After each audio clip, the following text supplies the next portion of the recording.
পীর সাহেব চরমনায়ের সাথে আমার বারবার কথা বলার সুযোগ হয়েছে। আমি আমার জায়গা থেকে কখনো দেখি নাই যে পীর সাহেব চরমনাই ক্ষমতালোভী একজন মানুষ।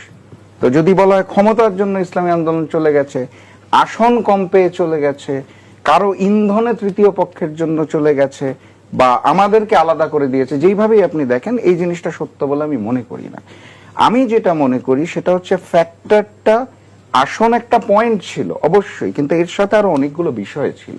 দেখুন, একটা পরিবারে যখন পিতা মাতা ভাই বোন আমরা 4-5 জন থাকি, কোনো একটা বিষয় আসলে সবাই একমত হতে পারি না, এটাই স্বাভাবিক। সেখানে আমরা প্রথমে 7টা দল ছিলাম, বিডিপি যোগ দেওয়ার পর 8টা দল হলো, নমিনেশন সাবমিট করার আগে 3টা দল এসে যোগ দিল, হয়ে গেল 11টা দল, 11টা দলের শীর্ষ নেতা, তাদের সাথে অন্যান্য নেতৃবৃন্দ, তৃণমূলের কর্মী, এটা একটা প্রচন্ড চাপ।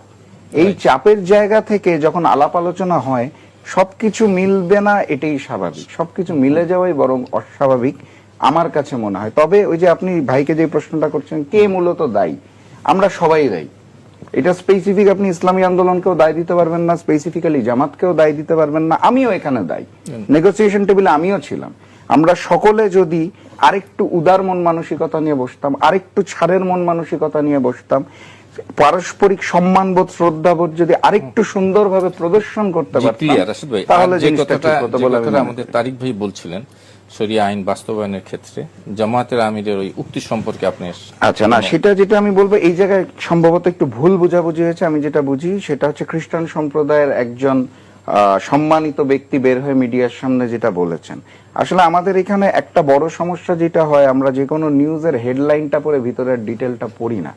মানে শরিয়া আইনে দেশ চালানো হবে না, আর প্রথাগত যেটা আছে সেভাবেই চালানো হবে, কারণ ইমিডিয়েটলি শরিয়াতে দেওয়ার কোনো সুযোগ নাই, ধাপে ধাপে স্টেপ বাই স্টেপ সেই জায়গাটাতে আসতে হবে। দুইটা স্টেটমেন্টের মধ্যে অনেক পার্থক্য আছে। কারণ আমিরে জামাতের মুখে আমি এই জাতীয় কোনো কিছু শুনি নাই।